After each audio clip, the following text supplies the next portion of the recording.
What's up, everybody? It's your boy, Zachetology is Backatology for the Round 2 edition of the 21-42 playoffs.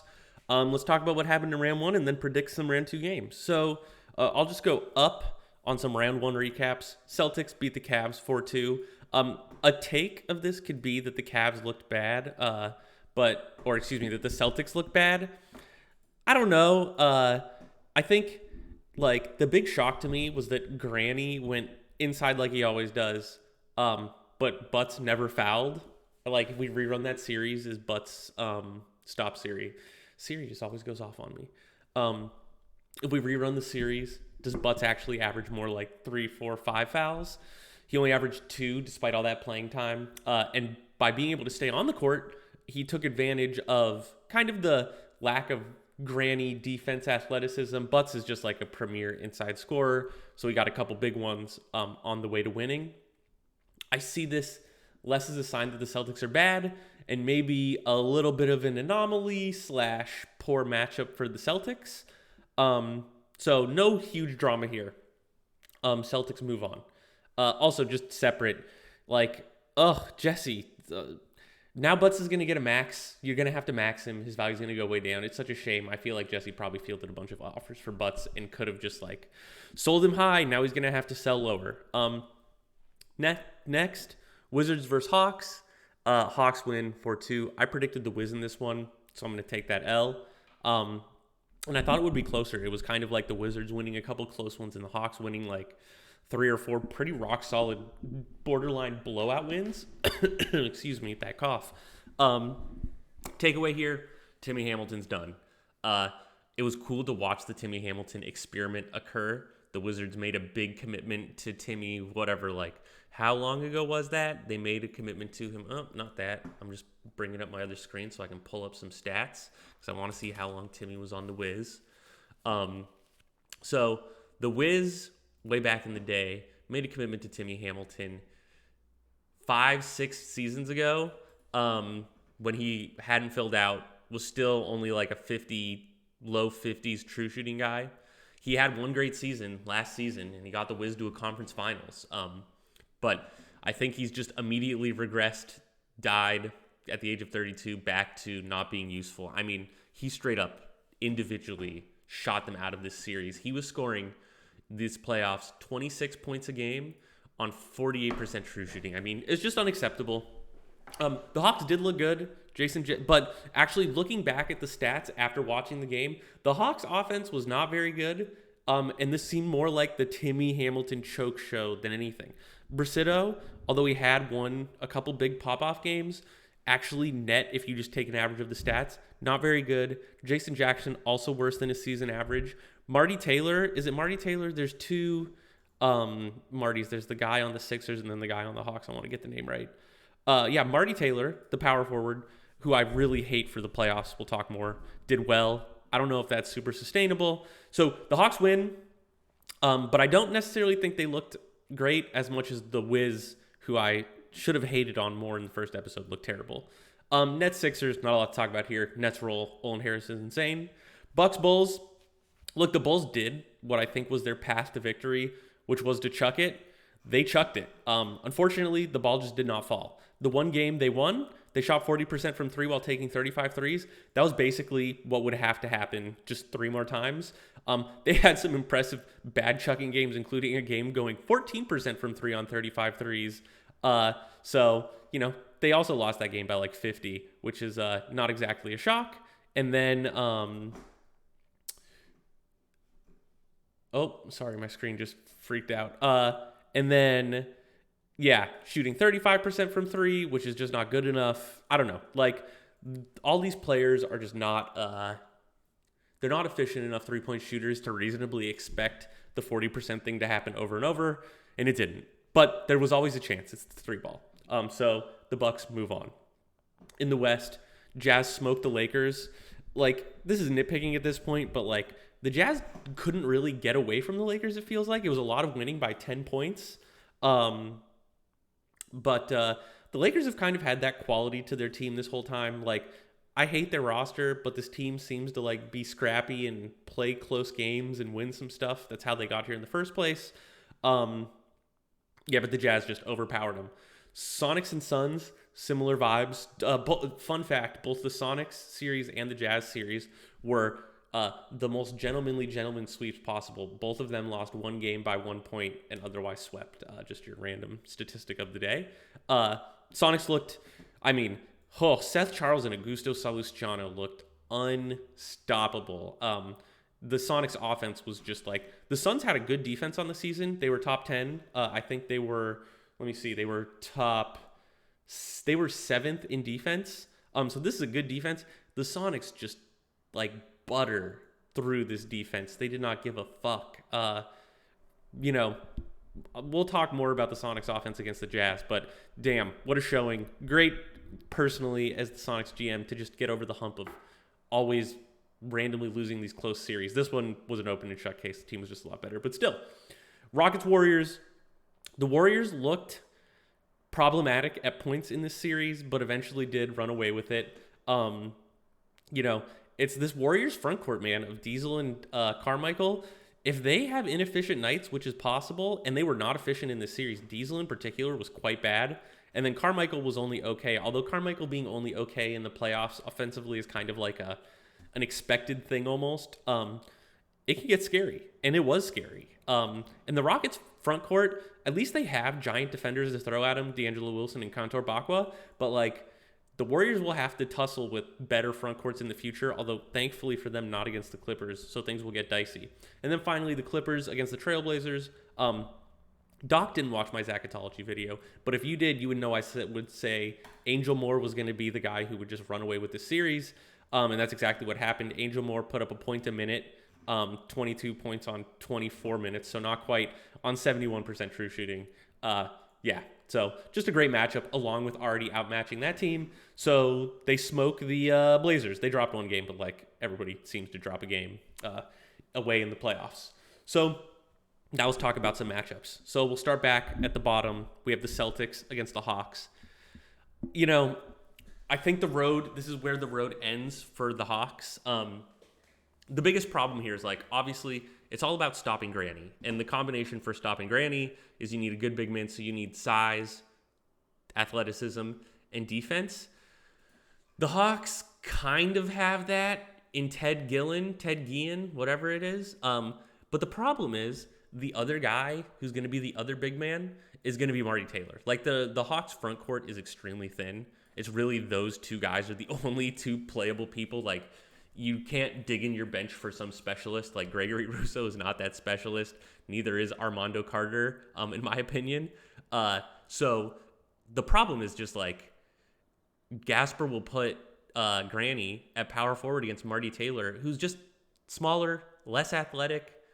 He's not going to foul out, but he'll foul, which will just make Granny more efficient. It just does not feel like a good matchup. So, like, if you're the Hawks, do you try and play some matchup games and swap Guillen and Marty? I really think that's also a bad idea because, like, Guillen is clearly meant to be your center and Marty is clearly meant to be your power forward. But maybe you play those games, but I feel like this is just going to be a Granny Feasts type of game.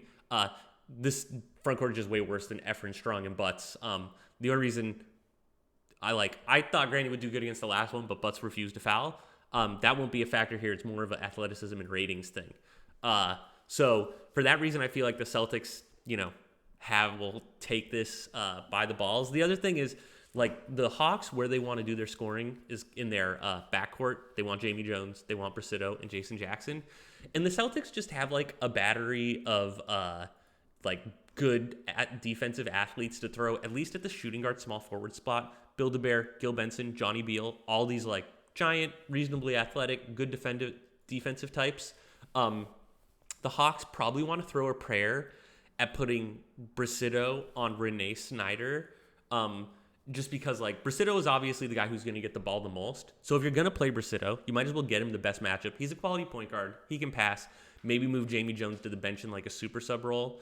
And then you just hope that, like, okay, look, if Renee Snyder's going to do his thing and be an unstoppable mean three-point shooter, at least have a guy who's going to shoot against him 30 times to try and be as efficient as possible as his matchup.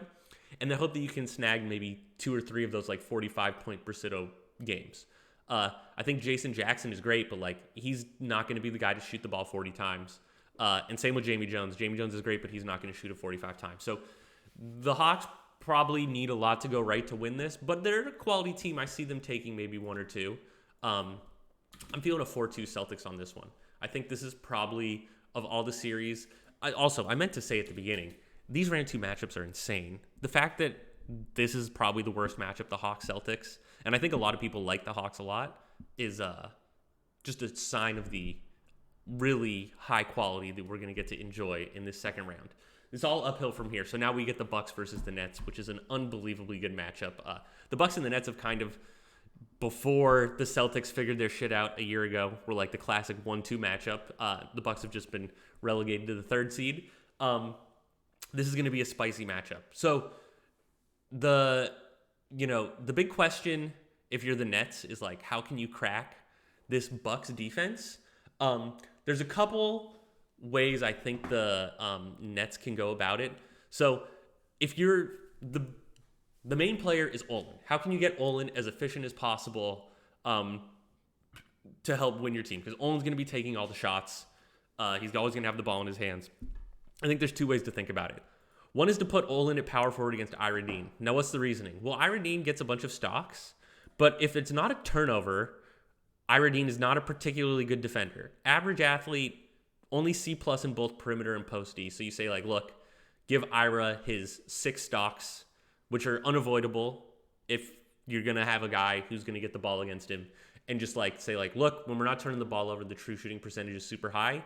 The other way, the flip side, is to say, just put a nobody in the power forward slot to try and minimize the amount of time Ira spends around the ball, and then hope you do better in other matchups. And so if you go with that approach, I think you move Olin Harris to small forward, because the weakest defender for the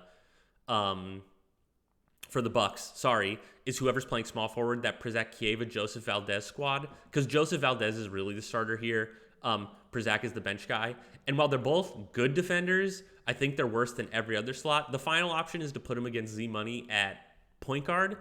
But Z-Money is also a very good, tall, quick, athletic defender, who I think is just a better defender than Joe Valdez. So that's why I don't like that one as much. So it's tricky. Idwin has a lot of choices. I personally would be going Olin at small forward, going up against Valdez, maybe Przak, because Valdez is a reasonable scorer, right? Valdez is like the 3rd scoring option here. After Francois and Wes Eastwood, it's going to Valdez. So you're going to get a chance to use Olin's defense reasonably well. You're still going to get to use Olin's rebounding reasonably well at the small forward. Seems like the natural fit. The Bucks kind of just play it straight up as they do and just hope that it goes well. You know, you want to maybe try and get Francois in an advantageous matchup.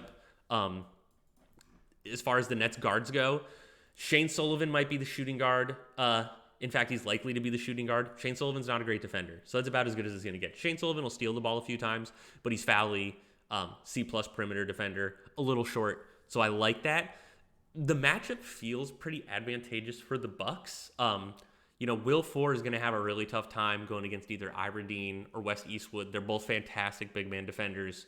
Olin, although he might be able to find a crack and he is the best player in the game, Z-Money is going to get to go against Dimitri Smith, almost like highly likely. Seems advantageous for Z-Money because he's just bigger and a better defender. So I like it all for the Bucks. But the problem is just like Olin, despite all that, could still go for 50 and break this. Also, the Nets have home court. I'm feeling the Nets win this in 7, but only barely. I kind of am swayed by the home court plus Olin a little more than I'm swayed by the Bucks defense. Because I think the way this series will pan out is we'll probably see 1 or 2 games where Olin pops off and is the reason they win the game. And then 1 or 2 games where the offense of the Nets isn't particularly good, but the Bucks shoot themselves out of the game by way of Francois. Like, at a higher level, sometimes I think, like, just put Francois as a super sub off the bench, try and feed the ball to Wes Eastwood for, like, the first 10 minutes of the game. He's just better offensively right now. And then treat Francois as this, like, mega defender and get him more minutes against the bench squads so that he can be a more efficient scorer. I know that's insane to say put Francois in a bench role, but I do think about that a lot. So I don't know if I would do it here. It might be trying too hard, but definitely thought crossed my mind. Going to be a great series. All right, next we have the Sonics versus the Jazz. Just another fantastic series. So this one, the Sonics won this game through Augusto Salustiano. He was just like, he absolutely cooked Maras. He, like, if there was an MVP after one round, it would almost certainly be Salustiano for the playoffs.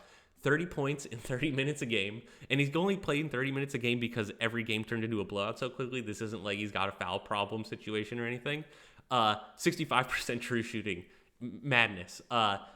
The problem for the Jazz is that, like, their front court is kind of full of these Marasi types.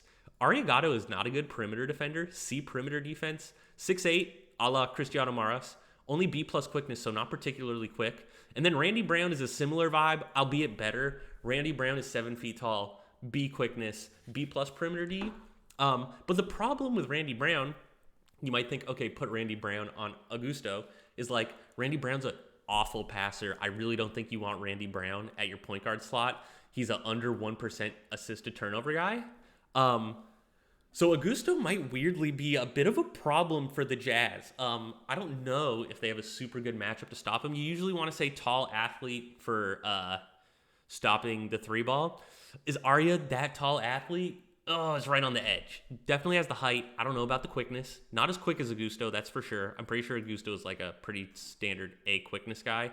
I should know given that he's my player, but I'm looking it up right now. Yeah, Augusto's sitting there at A quickness. So it's tricky. The Jazz defense seems like it'll be tough. Now, on the flip side, the advantage for the Jazz, if you look at the series the Sonics just played, the thing that went really well for the Sonics was the shooting, and the offense was unstoppable. Seth Charles also just like absolutely unstoppable. But the power forward slot, Matthew Dorsey for the Sonics, had a pretty tough go at it against Bob Lowe. Bob Lowe had a fantastic series. So I think if you're the Jazz, you probably want to try and get looks against Dorsey as a, like, the best way to get your offense. Because the rest of the Sonics team is, like, very good defender. Seth Charles, tall, athletic, good defender.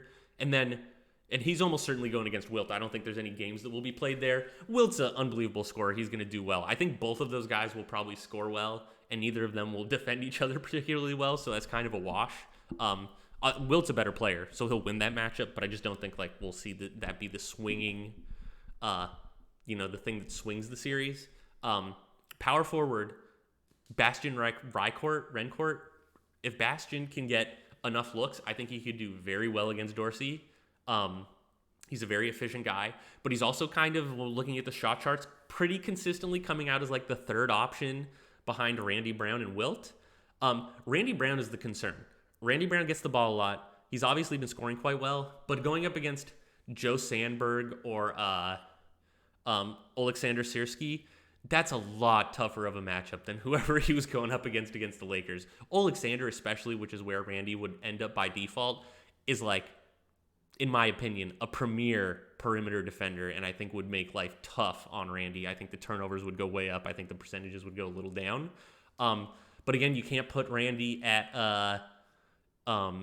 point guard, or I'd be scared to. So after all that talk, I feel like the Sonics have more matchup advantages than the Jazz, but the Jazz have home court, and the Jazz do have that powerful, like, I think the single weakest problem belongs to the Sonics and Matthew Dorsey. Dorsey's just too young, man. He just needs a couple more years to, like, round out into a great player. But I think it might be tough for the Sonics to stop that power forward slot where the Jazz do have scoring options. So this series, I think we're going to have some, like, real high scoring. Like, I think 140 might happen a couple times. I think this is going to be razor thin. I think I'm going to pick the Jazz in 7 because of home court. I like the Sonics matchup more, honestly, but the Sonics seem to have an unclutched playoff thing going for them. The Jazz are an extremely good team. I think Matthew Dorsey might need a couple more years. He might be the weak link. Also, somewhat same true for Seth Charles, although he's very good. He's just not quite like, he's not as good as Wilt. But this will be a banger. Also, one last note about this series. The Jazz, I think they're a bit thin. So, like, I think the Sonics, if this can go to 140 and both teams are running 10 pace, the Sonics having quality bench players in like Stephon Anderson and Broderick Lewis as like the guys coming off the bench to round out that rotation, even Richard Salisbury, are way better than the Jazz, who are running out like Brent Baptiste, who I really don't like, and Sylvain Delbecq, Quincy Schiffman. I don't really love them either. So, oh man, this one will be spicy. This one will be very, very spicy. Almost impossible to call. Finally, we have the Clippers versus the Warriors. So, the Warriors, although they looked a little weak, the reason they looked weak is because the Rockets had two quality 7+ footers to put in the front court to slow down the Warriors. The Clippers don't have that front court. Look, Nolan Price is fine. He's 7'4". He's a posty, but I don't think he's as good as Comac Bakwa. What's his name? Contour Bakwa. Why? Because Contour gets blocks and is a little quicker than Nolan Price. So I have concerns about Nolan Price. Also, he fouls less than Nolan Price, if I'm not mistaken. So Nolan Price, and then the real problem, I actually think Nolan Price could be kind of okay against Carmichael, but the real problem is going to be Angel Moore against Diesel, because Angel Moore is a foul-y boy, and Diesel is a guy who can rack up fouls. That's a really scary matchup. So I think if you're Doc, you're probably moving Angel Moore to your center position. And the problem with doing that is, like, the minute you move Angel Moore to the center position, I feel like you're sacrificing a little bit. You're definitely sacrificing size to Carmichael Brown. You're sacrificing rebounding to Carmichael Brown. And you're not necessarily dodging the foul issue. Obviously, Diesel is, like, probably the number one shot shooter on the team. He goes inside more, so he's, like, the guy who will rack up fouls.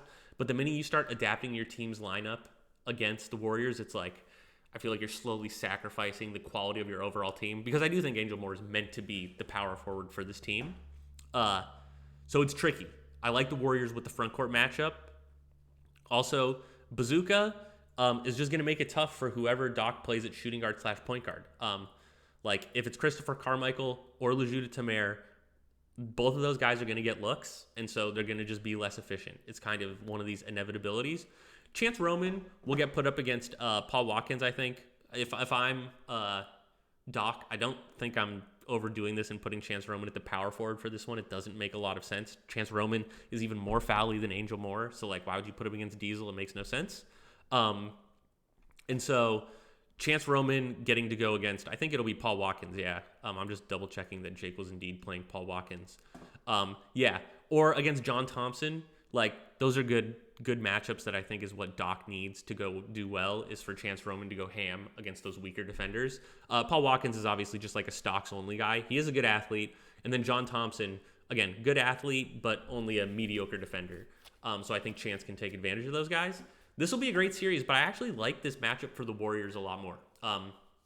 The front court is just going to be dominant for the Warriors. So for this one, I'm going to pick the big upset. I do think the Warriors are a lower quality team overall, but I really like that front court matchup. I'm going to pick the Warriors in 7 to take it over the Clips to give us our conference finals contenders, which would be Warriors versus Jazz and Nets versus Celtics. I'll be honest. Outside of the Celtics, I will stake my pride on calling the Celtics series. The other three, you have to pick someone, but shit, I could go 0 for 3 on all these. It's really, really close. I don't know what will happen, but it will be exciting. I really do hope the Sonics win, but we got a buzzer beater against us this series. We just always seem to throw it. So anyhow, these are my picks. Excited to see what happens. We will get to view the greatness tomorrow, but until then, toodles.